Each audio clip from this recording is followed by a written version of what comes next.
Welcome back, sports fans, to a brand new episode of Table Talk. Everything that you need for your fantasy football league. We're going to get into Week 12. Let's go! Alright, before we get into Week 12, we got to cover Week 11 and everything in between. First off, let's start with who made it on the scoreboard this week. For the first time this year, that's right, Commissioner Brian popping up on the scoreboard with a 147.84 point this week. Nicely done, Commissioner, just before the end of the season. And because there's always a winner, there's always a loser. And this week's loser is no other than Tacos Touchdowns with a dismal 85.66. Ouch. Easy. And then the player of the week this week is no other than Tony Pollard, the man who can run over 20 miles an hour for the Dallas Cowboys. 39.9 was his score this week. Very nicely done, and that brought someone a win. We'll talk about that in a second. Our dud of the week is Kirk Cousins. Yes, it was a rough game for Kirk Cousins against the Dallas Cowboys defense. He had a 2.2 PPR rating this week. PPR score this week. Pretty rough. And we get into the upset of the week. That's right, full circle here. Whose team was carrying Tony Pollard with the stud of the week? It was no other than Polly's Pocket Losers. I don't know what his name is anymore. He changes his way too much. I think it's... Never mind. Who cares? No one cares. That was Week 11. Moving into rankings. There they are. Beautiful. Week 12 rankings. This is quite the stir-up. The Ginge takes the first place, knocks Bear and Taco down. For the first time this year, it has changed hands. Well, it's the second time this year it's changed hands. So we have Bear, the Ginge, sorry, it's force of habit. The Ginge, Bear, Taco, Big Will, Lutton, and Giacometti himself rounding out the top 6, and that right now is our playoff picture, which, I said it last week, I hinted on it, and yes, we're going to do it. You asked for it, I demanded it. I'm telling you right now, we're doing the race for first place and the playoff picture this week. We only have 3 more games left, and these are big games for everybody. No one besides Gray Streak, yeah, no one cares about Gray Streak. He's out of the race. But let's get into the risers and followers this week. Our risers of the week are obviously the Ginge taking over first place. What an impressive mount he has. I mean, his score is the highest, and he's tied for 7-4 with the record. So it can go either way between these 3. But we'll get more into that later. The other riser of the week is Jackomania, coming in for the last place of the playoff spot. He's taking it. So that's great. That's I'm sure he's very happy about that. Okay, we're going into our followers of the week. And we got to look at Scotty and Trace. Trace gets knocked out by Jackomania last week, and Jackomania takes his place. We knocked Trace into the loser bracket. He's currently in 7th. And, well, Scotty, he's got a chance to win this week and get his head above water, but it was a hard loss last week. And that's our followers and risers of the week. Moving into projections. Here we go.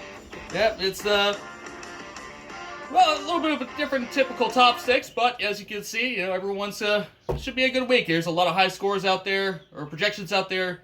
It should be a lot of good football to watch. We had 3 games earlier this week on Thursday. Awesome games. If you had players playing, besides the Patriots defense, you probably had a great start to the week. Okay, notable mentions, I would say, just it looks like Brian, real nice. All those waiver wire pickups in the beginning half of the year has brought him up to the chance to get into the playoffs this year. So there's 3 games left. Alright, moving on from that, we're going to go into the game of the week. My game, what I'm going to be watching, if you're going to be watching, everyone's going to be watching this game, including the players that are watching this game or in this game. It's no other than the Ginge versus Bear. This is going to determine first place. A huge battle right here. They're pretty much square and square for projections. It's going to be interesting to one to watch. So, moving on from that into our NFL game of the week. I would have said one of these games earlier on Thanksgiving would have been my game of the week. All three of them were great to watch. Vikings-Pats game, prime time. Kirk Cousins actually showed up for the first time prime time, as long as I can remember. But, not talking about those games. We're talking about Cincy at the Tennessee Titans. I think it's going to be a great game. The Titans have a great run defense. Doesn't matter. Joe Mixon's out. Samaje Perine's in. He had a great game last week. And T. Higgins had a great game. Tyler Boyd, great play. A lot of good players on the Bengals and a lot of good players on the Tennessee Titans. Derrick Henry he is the abominable snowman himself. He is unstoppable. It's a good thing for McKinney. Okay, moving right along. The stud of the week. Who's going to be this week's Tony Pollard? My prediction is it's going to be Tyreek Hill. Yeah, they're playing the lonely Houston Texans this week, and it's going to be a rough one for the Texans again. Not looking very good this year. Last year, it looks like they're going to get the number one place in the draft, so that's good for them. But Tyreek Hill's going to have a field day. Okay, and my dud of the week is Derek Carr. Send out the cars, get them out of the driveway. You don't want them anywhere near your team. So I think he's going to have a rough time against the Seattle defense, who's coming off of a bye last week. They're prepared to beat the snot out of this lonely Las Vegas Raiders team. Okay, all right. Now, move this all aside. We're getting into the playoffs. Like I've been saying all episode long, there's only 3 games left. These are huge games. Week 14 is coming pretty quick, and every match matters to almost every team.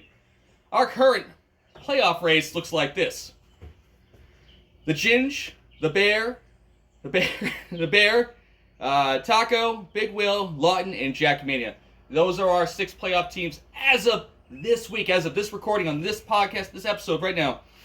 Those 6 teams are in the playoffs, but let's break down a little bit further. Now, there's 3 teams at 7-4, and that's the Ginge, Bear, and Taco. There's 3 teams at 6-5, which is Will, Lawton, and Jack Mania. There's 3 teams at 5-6. It's Trace, Commissioner, and McKinney. And then there's also 3 teams at 4-7. Scott, Holly, and Gray Street. Now, I broke these all down because I thought this is weird. This is 3. We have 4 different scores and 3 players per score. This can't stand. This is not going to keep going this way. So, the 7-4 teams, I think they're in the race for first place. It's going to look good for them. They have a really good chance.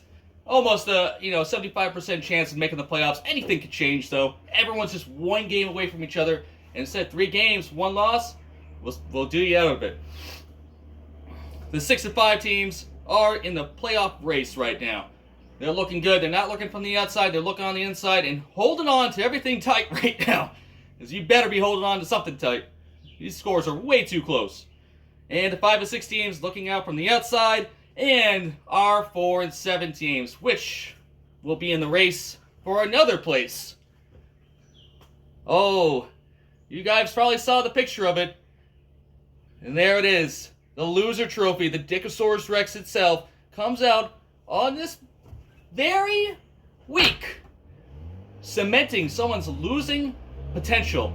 I don't know, who will it be? Will it be Gray Streak? Score looks pretty dismal. Will it be Paulie with the upset to not be in last place? Or will our current champion take the last place championship instead? A lot going on here. And the Colonel thinks that everybody's going to be watching these games. And what big games? I put them in kind of an order right here so you know which games I think are important. Now, a big one this week, I think, a couple of them are deciders, but Lawton versus Giacomini, that's a big one. Oh, yeah. That's going to decide who's in and who's out of the 5th and 6th place spot. The Ginger at Bears, that's going to determine first place. Taco versus Big Will, oh, that's a big deal. These guys were battling, and they're still battling for that middle seed, and they want to get that bye. Everyone wants those 2 byes. And then Polly versus Trace. Now, this is a big one because Trace could win, and if Lutton or Jackamania lose, well, one of them is going to lose, Trace has the ability to jump into 5th or 6th place. And then Scotty McKenney and Commissioner Greystreak round out the importance of this week's games. Now, I don't think I have to say this again. There's only 3 weeks left. There's a lot of football going on, and you need to start watching and stop listening. So get out there, watch some football. I hope all your teams lose. Jackamania.